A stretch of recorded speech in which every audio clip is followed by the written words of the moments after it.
Hallo julle, ons is alweer besig met ons podcast. Vandag is ons hier saam met Pastor Ilse. Pastor, welkom. Thank you, Pastor. Lekker om saam met jou te kuier vandag.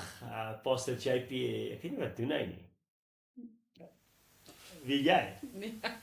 Nee, okay. Hy's baie besig. Ek wou sê nie veel nie, maar ek weet nie kan ek. Hy's nie hier vandag nie. So, maar ek is seker julle gaan hom nie mis nie. Julle gaan Pastor Ilse geniet. Lekker om saam met julle te kuier waar ook al jy is wanneer jy hierdie kyk of luister.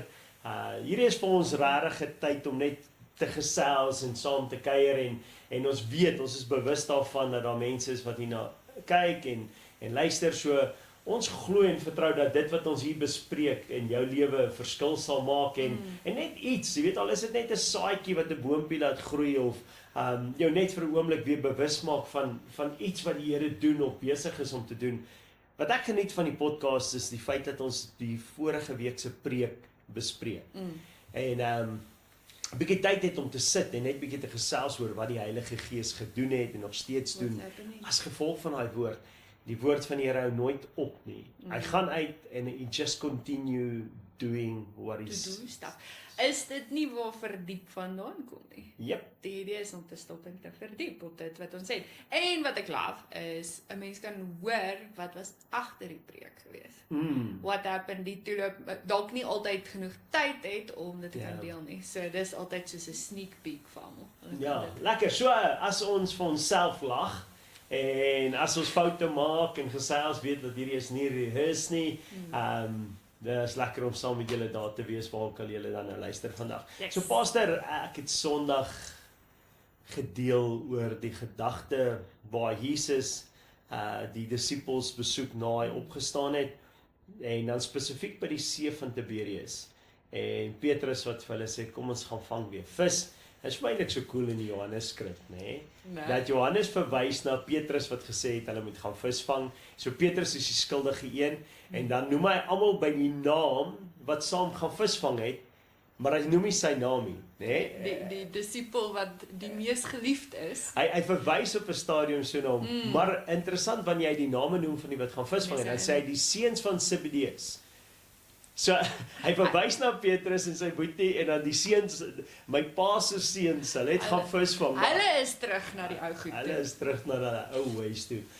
Maar ek dink in hierdie hele journey oor daai stuk gedeelte is ek die hele tyd soos maar Jesus het homself 3 keer aan sy disippels gewys nadat hy opgestaan het. 3 keer teruggegaan en as my vraag soos was dit nodig en het hy nodig gehad om dit te doen? Hoekom? Sure, ek dink dit wys na sy hart. Om daai in die diens het jy gepraat van openbaring en hoe dit is. Bevestig dit nie wanneer ons iets meer as een keer in die woord sien of so, hoe belangrik dit is vir die Here vir ons om 'n openbaring te kry van wie hy is. Ja. Hoeveel dit beteken. So as jy my moet vra, hoekom 3 keer? Just net om te sê hierdie is belangrik. Jy moet weet dat ek opgestaan, jy moet weet wie ek is. Ek dink jy nie dit praat ook van Jesus se persistency om ons te pursue. Nie net die disippels nie, maar ons ook. Ek het verseker nie op die eerste roepe van die Heilige Gees gereageer nie.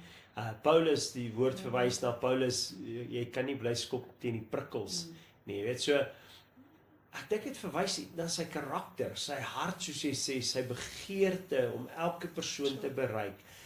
En nie net te bereik nie, maar die openbaring van wie hy is by elke persoon uit te kry. Dat jy weet ons dit help nie net ons het die kennis van wie Jesus is nie. Dit help nie net ons weet van wie hy was en ons moet self die openbaring kry Van wat? van wie hy is en wat dit beteken. Absolutely. So ek verwys terug Pastor JP wat ook gepraat het van die vrede. En ja, elke keer as ek dink aan Jesus wat aan enigiemand verskyn, dan is dit daai het hy nie kom remind, hoorie, ek bring vir julle vrede, maar sy teenwoordigheid dwelling among the people en daai vrede, en dan dit kom een van die goed, sê hoorie so, maar hier is wat saam met my kom, hier is dit, julle is besig om terug te gaan na waar julle was, jy wil default setting, maar dis fyn, ek kom weer, en ek gaan weer vir jou kom wys wie ek is, but along with that bring ek my vrede. Ja. En jy kan peace hê, al is jy nie presies waar ek nou wil hê jy moet wees nie. Ja. Dis nie waarvoor ek jou geroep het nie, maar dit is okay, ek gaan jou kom haal. Elke keer wat ek met Jesus te doen het, elke keer dan word die openbaring van wie hy is net groter. Ja. Weet, hy is die God van tweede kanse of derde kanse, en dan jaag ek aan, dan sê die God van vierde kanse. Jy weet, elke keer hy is die God met die onvoorwaardelike liefde. En dan leef hy in daai liefde, en dan challenge hy daai liefde, en dan stap jy weg, en is soos nee, hy is waarlik die God van die onvoorwaardelike liefde.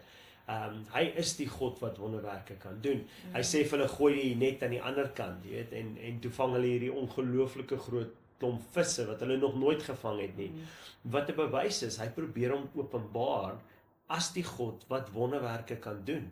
In elkeen van dit wat ons dink onmoontlik is by God moontlik. En as hy dit moet doen, om my in jou hart te kry, dan doen hy dit. Dan doen hy dit. Jy het mooi rondom die punte van, hoorie so as dit 'n wonderwerk vat, om jou aandag te kry, om jou te remind wie ek is, then even that I'll do. Dan selfs dit sal hy doen.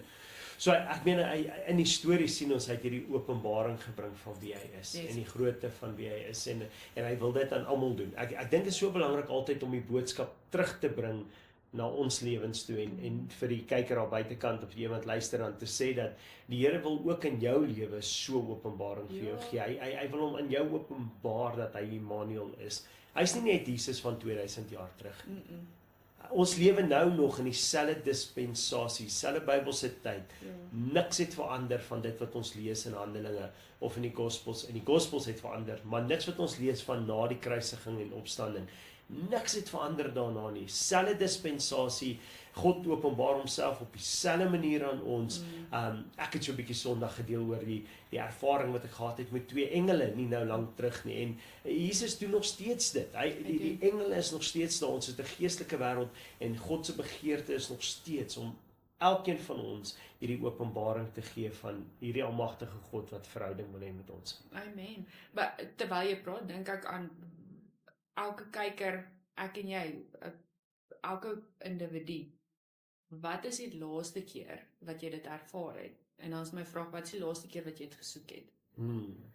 Hoeveel keer is ons besig om nog te smag daarna? Of is jy opgevang in dit en jy sien dalk nie eens Jesus langs die water besig is om te roep nie? Yep. En you went back. En dit kom dan by die tweede punt, of dan die derde punt wat ek Sondag gepraat het, die reaksie. Jy kan Jesus sien, jy kan Jesus hoor, jy kan kerk toe gaan, jy kan jou Bybel lees, jy kan dit alles sien, maar as jy nie reageer op die woord van God nie, hoe belangrik is dit om te reageer? You need to. Pastor, voor die tyd toe vra ek jou die vraag, dink jy ons het nie 'n volle openbaring as ons nie reageer nie, of is dit moontlik dat ons die volle openbaring kan hê en iemand kies om nie te reageer nie? En as ek kyk na mense in die church, en in die kerklike wêreld, en ek gaan wees baie krities met myself, dan moet ek erken dat daar's oomblikke wat ek het die openbaring van wie Jesus is, maar wat ek net nie gereageer het nie, wat ek nie noodwendig gestop het en vir die persoon gebid het nie. Want dis reageer op die openbaring. Jy gaan nie bid vir iemand omdat jy skuldig voel nie. Jy gaan nie bid vir iemand omdat jy die openbaring het van wie Jesus is. En in dit ervaar jy verhouding met hom. Jy deel woord met iemand. Dis die reaksie op die openbaring wat jy het. Dis nie jy wat 'n opdrag uitvoer nie. So as ek krities is vir myself en ek kyk regtig diep, dan sê ek soos, daar's moments wat ek ook nie reageer nie. En ek het die openbaring. Ek weet wie Jesus is. Ek weet hoe lief hy my het en ek weet hoe lief hy jou het. En die vreemde ou daar buite, ek weet dit. Ek twyfel nie vir 'n oomblik oor dit nie. My lewe draai om die openbaring van Christus en niemand kan niks daar byvoeg en niks wegvat van dit af nie. Ek weet wie my God is. Ek het 2 engele gesien wat hy aan my gewys het. Hulle het daar by my gestaan. Ek kan hulle teenwoordigheid ervaar het. Maar nog steeds dan gedra ons soos die Israeliete wat die wonderwerke gesien het. Dink aan Israel, jy weet, in die woord verwys menigmal daarna. Israel het al hierdie wonderwerke gesien. Het dit alles beleef. Daar's nie 'n manier hoe hulle nie die openbaring het van die krag van God nie. Ek meen, dit is onmoontlik. Niemand kan vir my sê, hulle het nie die openbaring gehad van, maar nog steeds, nie lank daarna nie, vra die Here vir hulle, gaan hierdie land in, wat ek vir julle sal gee, en hulle soos, nee, daai ouens is te groot, ons gaan dit nie maak nie. Ons sien dit in die Nuwe Testament ook, waar Jesus het hoeveel wonders gedoen. En mense kon hom herken as 'n profeet, of as 'n, wat ook al, maar nie die volle openbaring van dat hy die Seun van God is, die redder, met, jy weet, wat 'n groot deel dan terugspeel in wie jy is, waar jy met hom staan in daai verhouding mee, is soos 'n Elia of 'n volgende profeet Johannes. So dan dink ek, joh, dis sad, want kom ons sê jy daai aand wat jy jou openbaring het, of jou experience en jou belewenis het, weggedraai en gesê, nee, ek gaan nie iets omtrent dit doen nie, of nie teruggegaan en gebid oor hoekom het jy dit ontvang nie, dan mis mens dit, en ek dink dis so maklik ons nie reageer op ons openbaring nie. Ek weet die hele storie gaan dat dit is 3 maande nou gewees na mekaar wat die Heilige Gees my elke oggend 2 uur se kant wakker maak. En daar was in hierdie 3 maande tye wat ek moeg was. Daar was in hierdie 3 maande tye wat dit begin koud word het nou in veral in Maart maand. Tye wat dit gereën het, tye wat ons 'n lang week gehad het, jy weet, en waar die Heilige Gees my 2 uur wakker maak en ek kan voel, daar's die uitnodiging, dis die tweede punt wat ek aan Sondag aangehaal het, daar's altyd 'n uitnodiging. Jesus vir die disippels sê, kom en eet, kom eet by my. En Jesus maak altyd daai uitnodiging. Daar's altyd sy hand wat uitgestrek is en sê ek wil in verhouding met jou staan. Adam en Eva in die begin, oor die God het saam met hulle kom wandel in die tuin. Daar's altyd daai begeerte van God se kant af. Weer eens, hy het nie nodig om dit te doen nie. Nee. Hy het nie nodig om dit te wil doen nie, maar hy doen dit, dis sy begeerte. En net so my storie is, so ek het hierdie uitnodiging gehoor, week in en week uit, dag na dag, en ek het opgestaan. Ek het gereageer op die uitnodiging, en ek het vir my 'n koffie gemaak, en in my Bybel gevat, en buite gaan sit, waar ek voel die Heilige Gees roep my, en ek het tyd met die Here spandeer, en dis week in en week uit, en daar was aande, dat ek al buite gesit het, en my gedagtes dwaal, en ek dink aan die, en ek dink aan besigheid, en ek dink aan daai, en dan sê ek soos, Here, ek ervaar nie hier nie, hoekom moet ek hier kom sit, en ek kry koud, en daar was aande wat ek so bietjie nat gereën, en soos, Here, ek dink ek gaan ingaan, ek reën bietjie nat, en Dis bietjie ongemaklik. daar was bietjie ongemak, daar was tye wat daar was great moments, daar was awesome openbaring, skrif wat ek ontvang het in daai tyd, daar was great belewennisse, maar dit was nie elke aand nie. Maar nog steeds moes ek reageer op die uitnodiging. En in hierdie aand is dit die aand wat die Here soos 'n rukwind daardeur kom, die koue wegvat, dit is skielik warm, die lig trek oop, wonderbaarlik die bome sommer suddenly oop, en dan sien ek hierdie 2 engele hier by my staan. Maar ek sou dit nie gehad het as ek iewers in hierdie 3 maande gesê het, nee, maar ek is te moeg, ek wil ophou. En amazing, na dit, na hierdie experience, en na Tetelestai naweek, dink ek, en dit is seker al 3 weke terug, dink ek het ek een oggend weer 2 uur wakker geword, waar dit 'n elke tweede oggend ding was, so die Here het my geroep, die uitnodiging was daar, en die punt wat ek probeer maak is ons gee baie keer te vinnig op die uitnodiging. Jesus sê, ek wil 'n verhouding met jou hê. Okay, great, so ek gaan hierdie week weer my Bybel begin lees. En dan lees jy dit vir 'n week en hou jy op, want ek het nou nie die engele gesien nie. Dit voel nou nie so wow of amazing. So as jy vat, jy 3 maande lank die ondervinding gehad. En ek dink baie keer lees ons die skrif ook so. Jy weet, ons lees van die pivot oomblikke, en dan dink ons dit moet die hele tyd dit wees. Dan jy dit reg. As jy dit een keer gaan soek, dan gaan ek dit kry. Dan gaan jy dit, maar dan daar's nie 'n formule met verhouding nie. En party, en dan dink ek, hoe mooi illustrasie met die vis en die brood langs die water. It's feeding you in 'n oomblik. Dalk nie noodwendig vanaand, jy weet, 'n stukkie vis met tomatiesous, met al die condiments by nie, maar dis genoeg om jou deur te dra tot die volgende aand, tot die volgende dag, vir dit wat jy moet op, jy praat van, jy weet, voor Tetelestai naweek, it's the food you needed, om waarskynlik dan daai te kan kry op die ou en glo ek dink, dis hoe die Here werk rondom verhouding, rondom seker te maak, jy het genoeg om jou volgende dag se kos te kry. Ja, en jy weet, in daai getuienis is my hart, my mind en hart en wese is amper, ek nie sê twee geskeer in daai tydperk, want ek het besigheid goed wat moet gebeur. En wanneer ek aan die besigheid moet dink, dan dink ek aan die church en die reëlings en die groei en die telestaan naweek en goed. En wanneer ek aan die church moet dink en dan dink ek aan die besigheid goed waar my aandag moet wees. So jy voel geskeer en jy voel daar's dinge waarby jy nie uitkom nie. Daar's en ek is seker die luisteraar kan daarmee vereenselwig. Ons dikwels is dit wat die grootste angs veroorsaak, dit waarby ons nie kan uitkom nie. Dit wat ek nie kan doen nie. Ek het nie beheer hieroor nie. Ek het nie beheer oor my kinders wat nou tieners word nie. Hulle maak hulle eie keuses. Ek het nie beheer oor, jy weet, toe hulle kleiner was kon jy hulle rigting gestuur het. Ek het dalk 'n 2-jarige wat 'n tantrum gooi. Ek het nie beheer oor sy emosies en gevoelens nie. Ek het nie beheer oor my finansies nie. Ek het nie beheer oor wat nou in die wêreldmark gebeur nie. En ons worry oor hierdie goed terwyl ons eintlik tyd in sy teenwoordigheid moet spandeer. Die hele idee van lewe en alles wat jou mee saamvat, jou sosiale lewe, jou hobbies, jou fun, jou vriende, jou familie, jou besigheid, jou werk, jou wat ook al, die hele idee van lewe is om verhouding met God te hê. Yes. In en deur dit alles. En ons begin so worry oor hierdie goed dat ons die verhouding agterweer laat. En my ervaring net die 3 maande was, en dank die Heilige Gees vir sy kragte en liefde en selfbeheersing, kragliefde en selfbeheersing in my hart, dat ek opgestaan het en bly die verhouding pursue het, al was ek moeg, bly die verhouding pursue het, al het ek geworry oor hierdie en daai. En een van die goed is juist daar is vir Jesus gesê, terwyl ek sy teenwoordigheid ervaar het, Here, maar ek wil so graag aan U dink, en ek wil so graag met U gesels, en ek wil so graag die woord lees, maar terwyl ek hier sit, is ek bekommerd oor die church, en mense waarby ek nie kan uitkom, en mense in hospitale, en mense wat sukkel met hulle huwelik, ek so bekommerd oor daai goed, dat ek nie met U kan gesels oor U nie, en my hart oor U, en my hart met U deel, en aan dieselfde tyd is ek bekommerd oor hierdie goed in die besigheid. Help my met hierdie 2 goed, sodat ek my fokus kan sit op verhouding, want dis wat ek wil doen.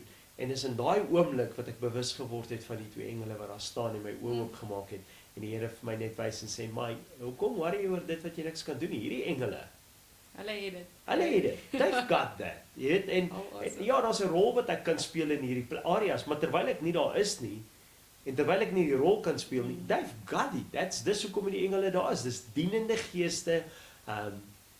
Ons sien dat selfs in die nuwe dispensasie het die engele gekom en die tronkdeure oopgebreek. Ja. Toe die disippels in die tronk was. Die engele het gekom en Jesus bedien nadat hy gevas het.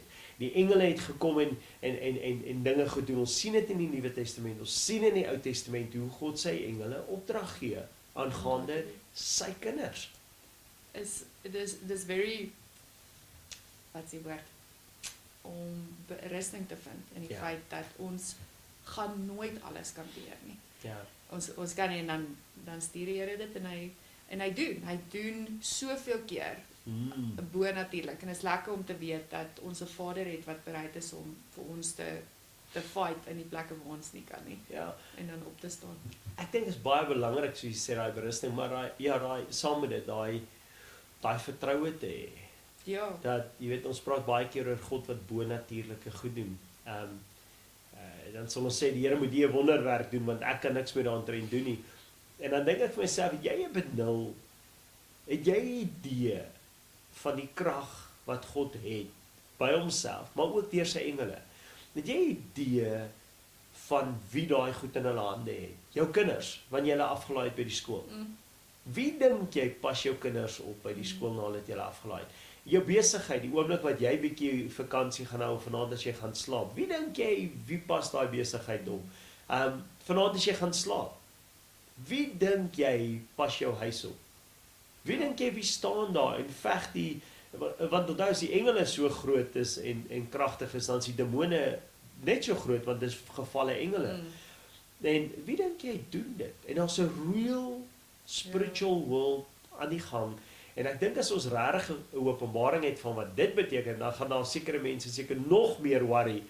En want dan gaan jy besef, wow, hierdie is much more dangerous as wat ek besef. It's real.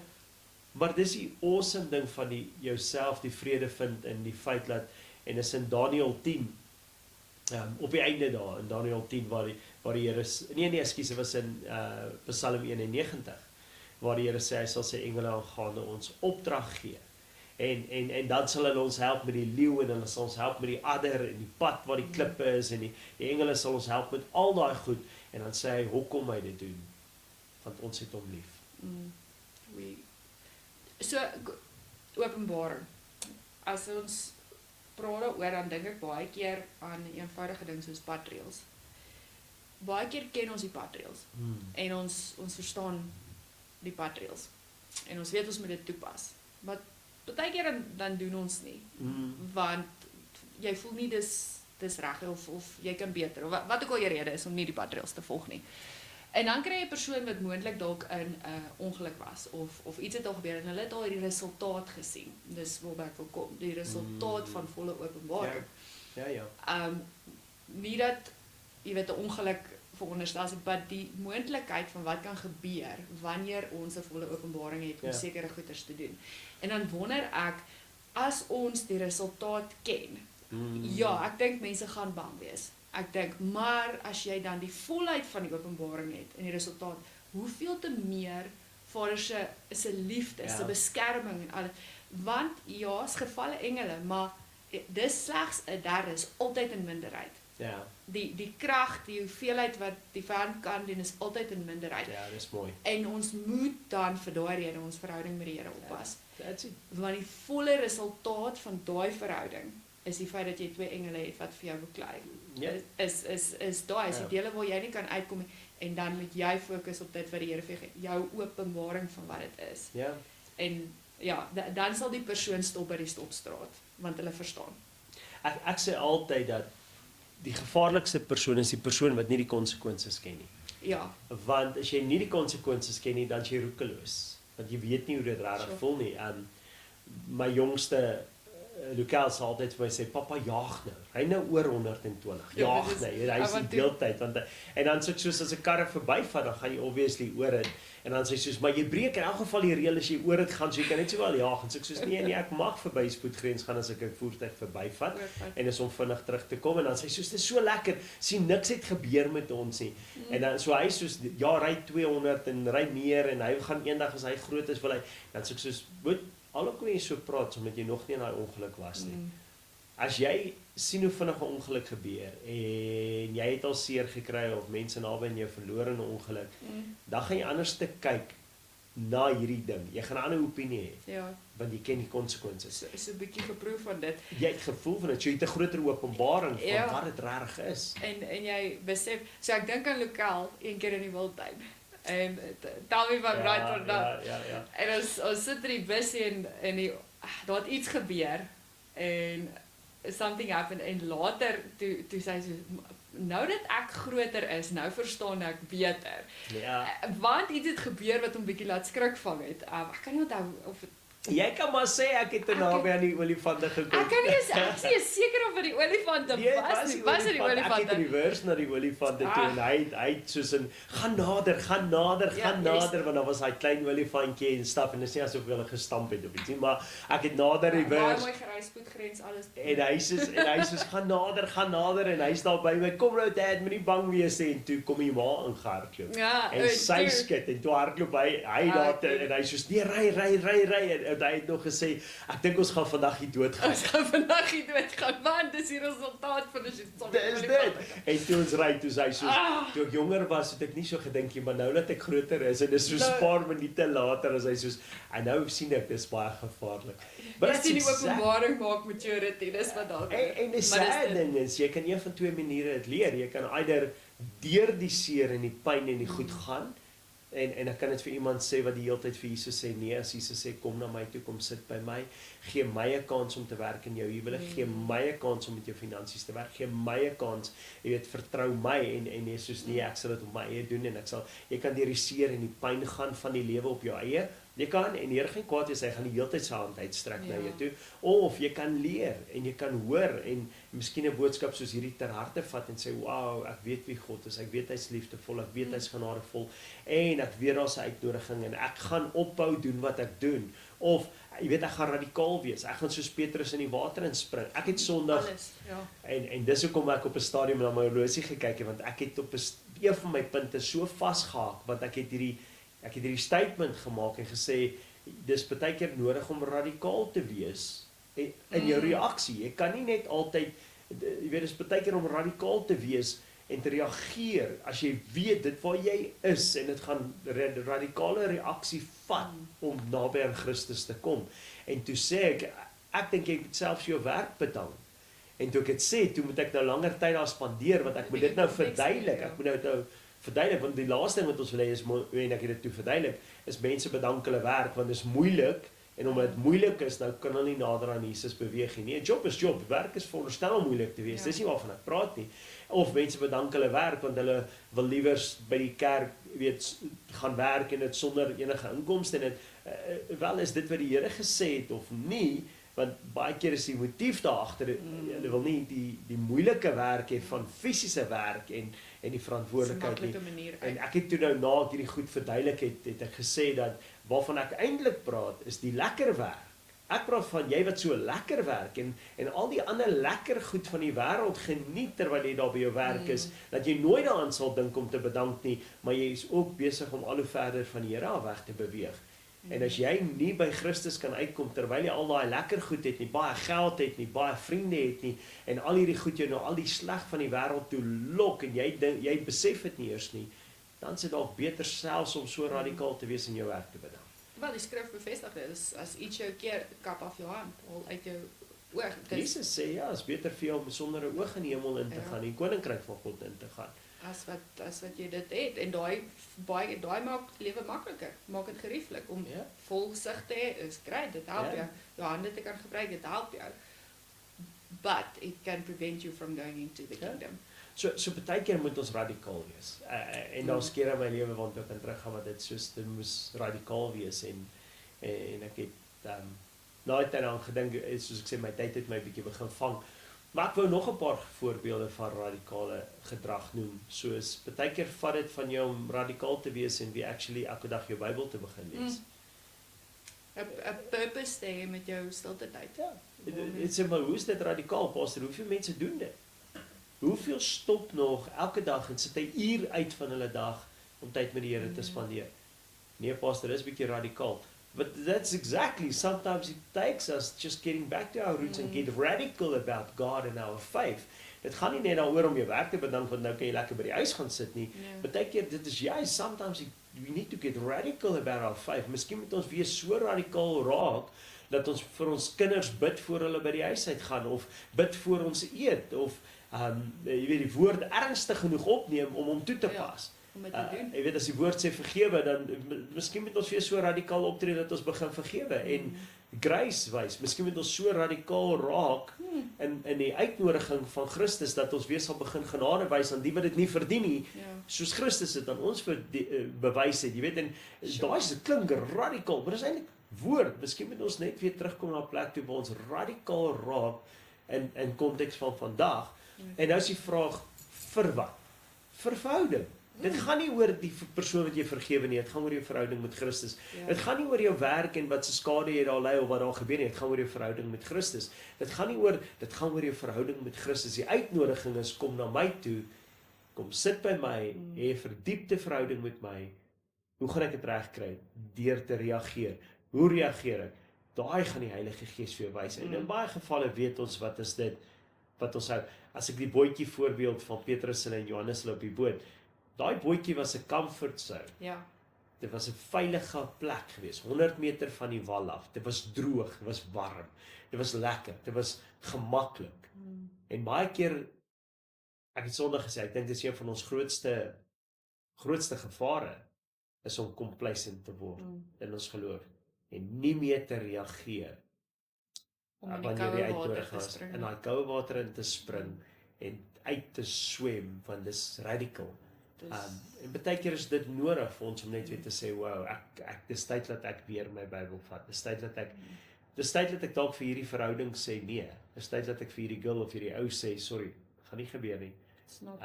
Want dit vat my weg van God af. En so radikaal op te tree.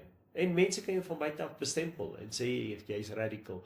That's fine, takes me closer to God. Ja. Hierdie is nodig in my lewe. Daar's 'n plek vir dit ook. Yep. En die einddoel met al twee voorbeelde wat jy gebruik het, Johannes hulle wat vis opgetel het, Petrus wat in die water gespring het, die einddoel is om aan die kant van die water te kom, om by Jesus uit te kom, om daai maaltyd te geniet.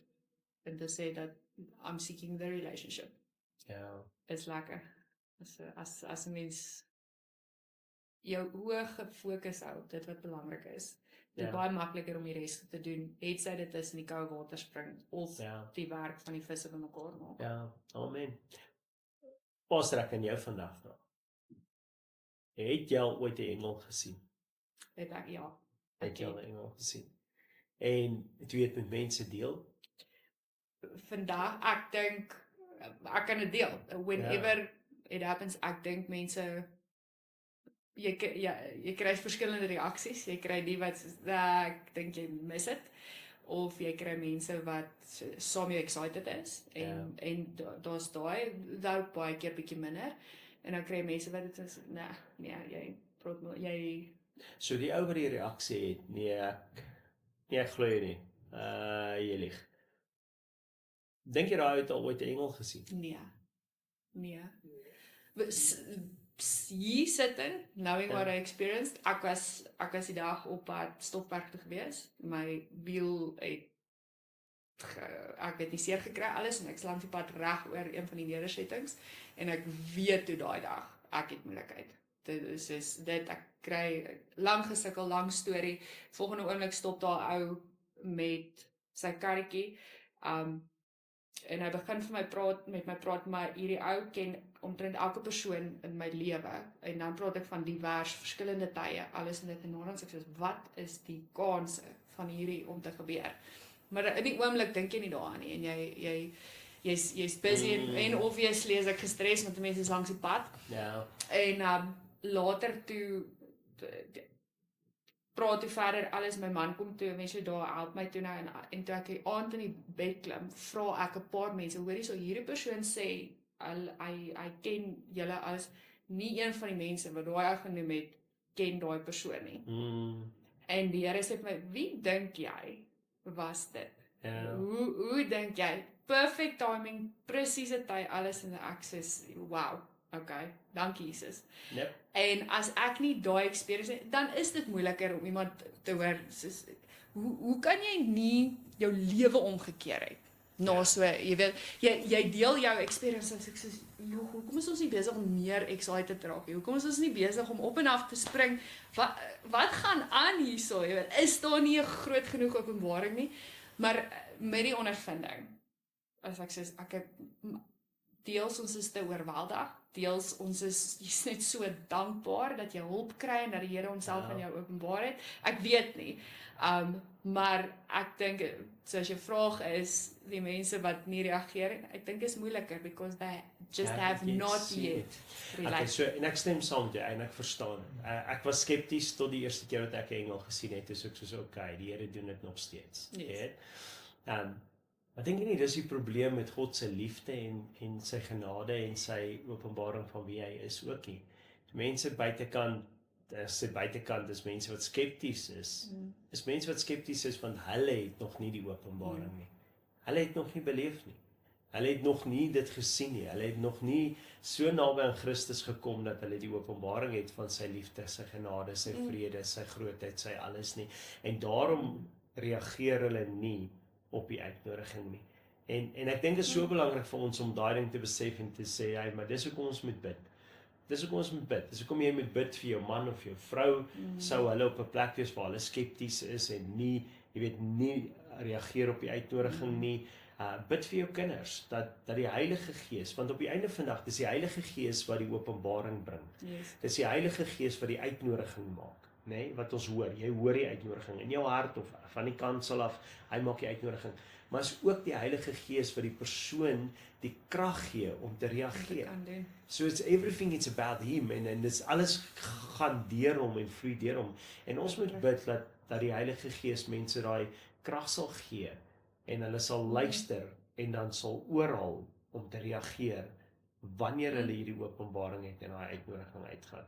Amen. En dit bring my terug na, voel jy die genade, want dit is net genade. Ja. Ja, dis die tema is voel jy die genade en ek het eintlik min terugverwys na die tema, maar dis die hele doel daarvan is hierdie hele ding is net genade. Dis genade dat 'n ongelooflike groot God, skepper van hemel en aarde, homself aan jou wil wys. Ja, chooses That's repeatedly grace. to. Repeatedly, oor en oor. Nee, dit was Te midde van ons skeptisisme.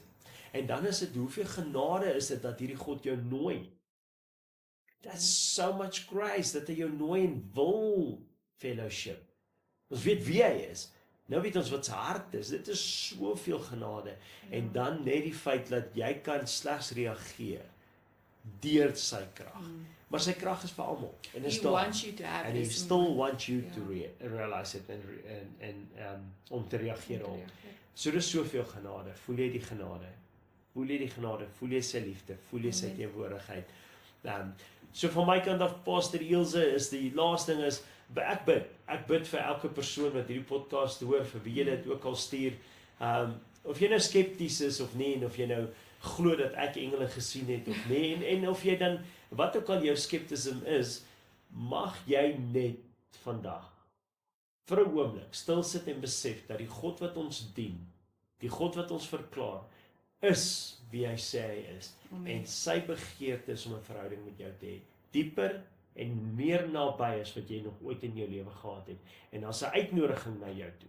Hy maak 'n uitnodiging. Mag jy dit glo? En dan mag jy reageer wanneer jy sy stem hoor. Pastor Ilse, 'n laaste woord vir die kyker of die luisteraar? Pastor, dat God se krag en liefde is groter as enige ander ding wat jy al gesien het in jou lewe. Ek dink aan ons is maklik om te glo dat die vyand se goed groter is. Ja. Maar mag elkeen se openbaring en beseffing wees dat God se krag is groter as more than anything that thinks it's got more power out there. En ons Amen. daarop reageer. Amen. Amen. Gaan in vrede, gaan in die liefde van die Here. Share hierdie met iemand, deel dit. Asseblief, as dit in jou lewe verskil gemaak het, dan help ons die woord van die Here versprei deur om dit aan iemand anders te stuur. Lekker om saam met julle te gekuier het, Pastor Ilse. Thanks, Pastor.